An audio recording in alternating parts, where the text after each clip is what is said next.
नमस्कार, आप देख रहे हैं सोशल वायरल न्यूज और मैं हूं आपके साथ मेघा जैन। आइए नजर डालते हैं आज की कुछ खास खबरों पर। स्नेहशील हेल्पिंग हैंड्स ग्रुप के द्वारा शासकीय उत्कृष्ट कन्या माध्यमिक विद्यालय इंदौर छात्रावास सीनियर मोती तबेला इंदौर में हेल्थ चेकअप का कैंप रखा गया है। आपको बता दें कि इंदौर के प्रसिद्ध neuro surgeon doctor Gaurav ji तथा प्रसिद्ध डेंटिस्ट डॉक्टर ज्ञानी जी साहू जी के द्वारा हॉस्टल में रह रही छात्राओं का हेल्थ चेकअप किया गया और साथ ही वहां पर डॉक्टर अमिता धाकड़ के द्वारा डॉक्टर अमिता धाकड़ जो कि गायनोलॉजिस्ट है, उन्होंने बच्चों के साथ चर्चा की। कहते हैं कि अच्छी सेहत ही जीवन की सबसे बड़ी संपत्ति है और हेल्दी लाइफ जीना ही दुनिया की सबसे बड़ी दौलत कमाने के बराबर है। तो वहीं देखा भी गया कि किस तरह से स्नेहशील हेल्पिंग हैंड्स ग्रुप के द्वारा शासकीय उत्कृष्ट मोती तबेला इंदौर में आज दांतों का चेकअप रखा गया था, जिसमें 60 से ज़्यादा लड़कियों का दांतों का चेकअप किया गया। तो आपको वहीं बता दें कि इस चेकअप को करने के लिए कई डॉक्टरों की टीम भी वहां पर पहुंची थी। उद्देश्य था कि हॉस्टलों की छात्राओं का चेकअप अच्छे से और उन्हें संपूर्ण तरह की जानकारी दे दी जाए और बहुत जरूरी टिप्स भी डॉक्टरों के द्वारा उन्हें दी गई थी। इस कार्यक्रम की सफलता हॉस्पिटल सुप्रिंटेंडेंट आदरणीय जानकी कोटिया मैडम तथा योगिता सोनी मैडम जी के सहयोग से मिली। कार्यक्रम का आयोजन Snehsheel helping hands women's group Indore के द्वारा आयोजित किया गया। वहीं पर साधना सिंह, रानी चंदेल तथा गीतांजलि यादव के द्वारा जानकारी प्राप्त हुई। मैं यही कहूँगी कि बहुत छोटे से लेवल से स्टार्ट किया था हमने। मात्र 12 महिलाएं हाउस वाइफ थी और स्टार्ट किया कि कुछ करने का जज्बा था कि बहुत सारे NGOs है, रजिस्टर्ड होते हैं, गवर्नमेंट से पैसा आता है, बट मेरे पास जो महिलाएं हैं वो खुद के पॉकेट मनी से बचा के पैसे और किसी नीडी लोगों की ज़रूरतमंदों की हेल्प करना चाहती थी। ऐसी महिलाएं एकत्रित हुई और मुझे बहुत गर्व है कि आज मेरे पास 150 महिलाओं की टीम है और बहुत अच्छे से काम करी। 30 सितंबर को हमको 6 साल पूरे हो जाएंगे। वृद्धाश्रम, न्यूबॉर्न बेबी, बाल संगोपन, एजुकेशन बच्चों का, ये सब पे हमने बहुत सारा काम किया है। आज भी बच्चों के पास आई हूँ सिर्फ हेल्थ के रिगार्डिंग और उनके जो भी जीवन शैली को सुधारने का। आप देख रहे हो कि आधुनिकता बहुत हो गई है, अभी नशाखोरी ये वो भी हो रहा है। हमारे साथ पूरी डॉक्टर पैनल की टीम आई हुई है और वो भी यही अवेयरनेस बच्चों को बताएंगे और वो हेल्दी कैसे रख सकते हैं, घर का खाना खाना है और वो अपने जीवन शैली को देख रहे हैं कि बहुत सारे हार्ट अटैक आ रहे हैं, कोविड के बाद बहुत सारी मेडिकल प्रॉब्लम हो रही है। तो ये सारी दूर करने के लिए हमारे पास डॉक्टरों की टीम भी है और वो बच्चियों को अवेयर करने के लिए आई है। मेरा नाम साधना सिंह है। हमारा ये जो हेल्पिंग हैंड्स ग्रुप है 6 साल कंप्लीट हो रहे हैं 30 सितंबर 2024 को। हम 6 साल से लगातार ये काम कर रहे हैं। अब आप बोल रहे हैं कि आपको कब मजा आया। एक्चुअली हम और हमारे ग्रुप का एक ही मोटो है कि हम दूसरे की जो नीडी लोग हैं उनकी हेल्प कर पाएँ और जो हेल्प कर पाते हैं उसमें मजा क्या, हमें जो खुशी मिलती है, जो हमें अंदर से एक मिलता है कि जो सुकून वर्ड्स होता है ना, वो बहुत अपने आप में ही बहुत बड़ा वर्ड है। तो हमें 6 साल में बहुत मजा आया है। मतलब ऐसा एक काम मैं मतलब पर्टिकुलर नहीं बता सकती कि हमें किस, हम गौशाला भी गए हैं हम सारे, और गौशाला भी गए, अनाथ आश्रम भी गए, वृद्धाश्रम भी गए, हम बहुत जगह जाते हैं, सारी होम मेकर्स हैं, दीदी वगैरह। और मेरा मानना है कि हेल्पिंग हैंड्स ग्रुप जो हमारा ग्रुप है, जो दीदी है हमारी बड़ी दीदी है, सब ये सपोर्ट बहुत सपोर्ट सिस्टम इन लोगों का साथ है, तो ये हम लोग रन कर पा रहे हैं और आज 6 साल हम कंप्लीट करने जा रहे हैं नेक्स्ट मंथ। तो सब लोग क्रेडिट गोज टू देम। बड़े ग्रुप का संचालन करती है और मध्य प्रदेश में लगातार बलात्कार जैसी खबरें आती है, बेरोजगार जैसी खबरें आती है, युवा परेशान है और खास करके अभी एक नया ट्रेंड चला है जिसमें युवा लड़कियां, युवा शक्तियां छतों से कूद के जान देती है। क्या इस पर भी आपका वुमेन हेल्प काम करेगा? नमस्कार, मैं रितु चौधरी स्नेहशील हेल्पिंग हैंड से हूँ और ये जो आपने मुझसे प्रश्न पूछा है ना, इसका उत्तर अपने आप में है कि जैसे जैसे हमारे न्यू जनरेशन यूथ, चाहे वो लड़कियां हो चाहे वो लड़के हो, जैसे जैसे अपने सनातन से दूर होते जाएंगे, वो क्राइम, डिप्रेशन, गलत चीज़ों में इन्वॉल्व होते चले जाएंगे। तो मेरा ये मानना है कि बच्चों को सेल्फ डिफेंस तो सिखाना बहुत ज़रूरी है, लेकिन साथ में क्या नहीं करना है, उसके साथ में वो क्यों नहीं करना, ये भी सिखाना बहुत ज़रूरी है। और पेरेंट्स का रोल इसमें बहुत बड़ा होता है।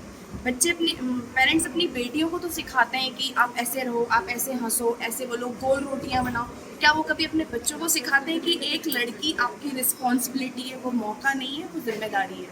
तो बेटों को सिखाना बहुत ज़रूरी है।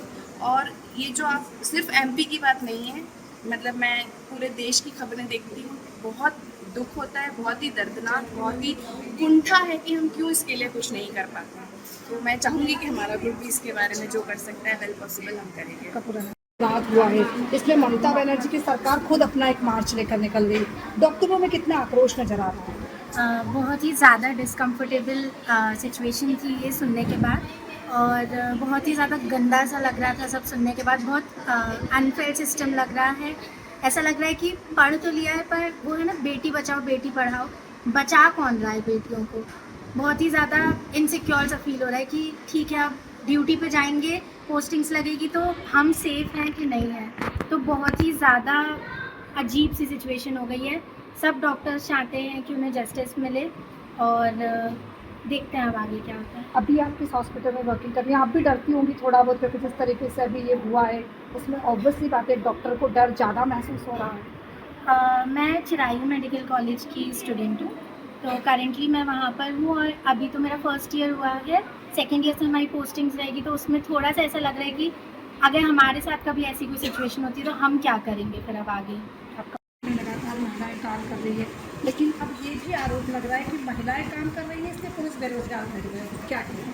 देखिए, ये बात बिल्कुल सही है कि महिलाएं बहुत एक्टिव हैं और बहुत सोशल भी हैं, लेकिन एक महिला के ऊपर जो जिम्मेदारी रहती है ना, शादी भी करना है, बच्चे भी करना है, जब वो सारे काम करती है तो वर्किंग में भी होना चाहिए। और हस्बैंड जो जेंट्स लोग आप बोल रहे हैं कि आलसी हो रहे हैं, तो उसे भी इस मुद्दे को लेके हो रहे हैं कि वो ज़्यादा नहीं कमा पा रहे, तो उनको लग रहा है कि हमें नहीं काम करना चाहिए।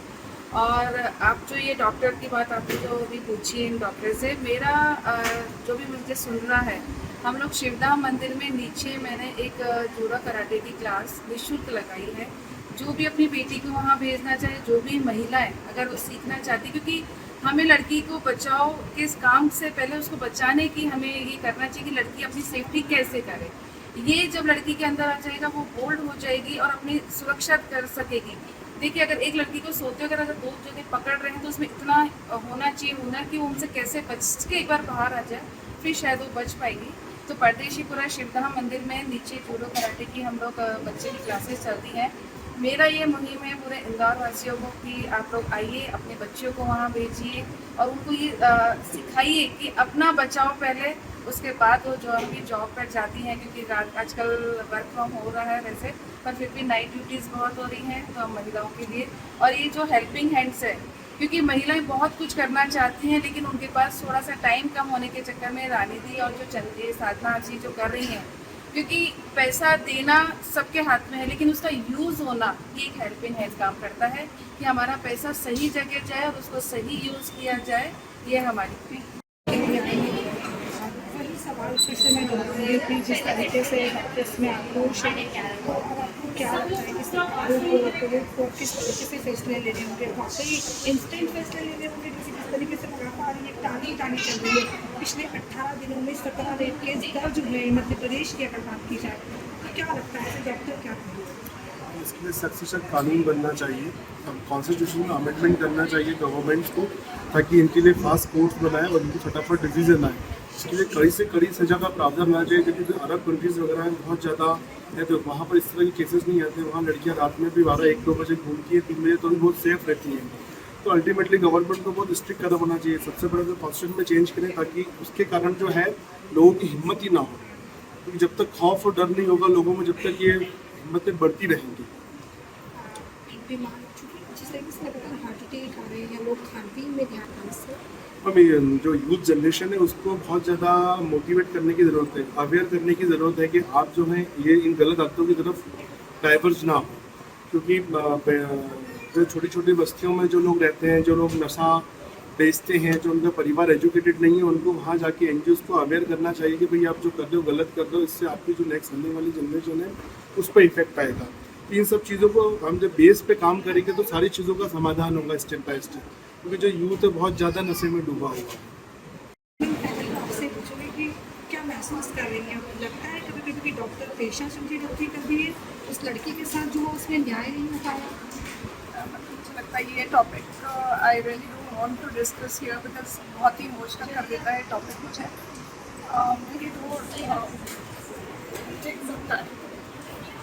मेरी दो डॉटर्स हैं, मुझे MBBS किए हुए 25 साल हो चुके हैं और जब मैं पोस्ट ग्रेजुएशन कर रही थी उन दिनों ऐसे रूम्स जहाँ हम जाके रात को रेस्ट करते थे, रेस्ट सिर्फ वो आधा घंटे का रेस्ट होता था क्योंकि इतना टाइम नहीं होता था कि हम जाके रेस्ट कर पाए। और मैं एक गायनेकोलॉजिस्ट हूँ। गायनेकोलॉजिस्ट का डिलीवरीज सरकारी हॉस्पिटल से आपको भी पता है कितनी डिलीवरीज होती है। सो मुझे हर वो रूम जहाँ हमने रेस्ट किया है, हर वो चीज़, हर वो पेशेंट्स, वो सारा कुछ मेरी आंखों के सामने से वापस बीत गया जब ये इंसिडेंट हुआ।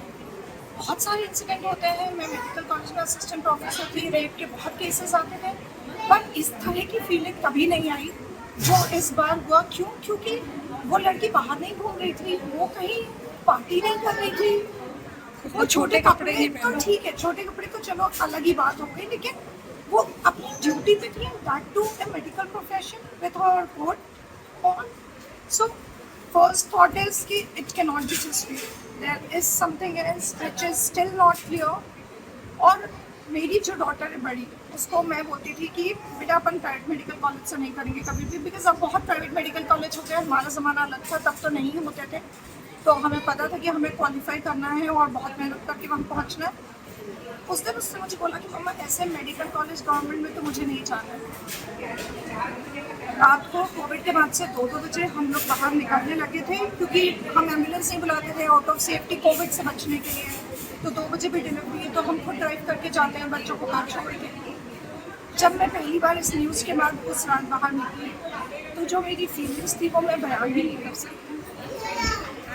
इतनी सारी बच्चियों का चेकअप करने के लिए आई हैं, ये बच्चियाँ किस तरीके का चेकअप आप करने वाली हैं इसके बारे में? चेकअप से ज़्यादा मुझे लगता है मुझे इनको कुछ बेसिक चीज़ें जो इस एज की लड़कियों को पता होना चाहिए, उनके आगे के वुमेनहुड के लिए, उनकी हेल्थ को लेकर जो उनको अवेयरनेस होना चाहिए, जो हमारे इंडिया में अवेयरनेस बिल्कुल नहीं है, स्पेशली फीमेल्स में। तो कुछ सिंपल लैंग्वेज में कुछ टॉपिक्स जैसे कि एक कैंसर सर्विक्स वैक्सीनेशन बहुत ज़्यादा आजकल चल रहा है, उसके बारे में मैं बताना चाहूँगी, और menses related hygiene, diet related advice, ये कुछ चीज़ें मैं उनको ज़रूर बताना चाहूँगी। अगर उनको कुछ प्रॉब्लम्स है गायनी रिलेटेड तो दे कैन डिस्कस।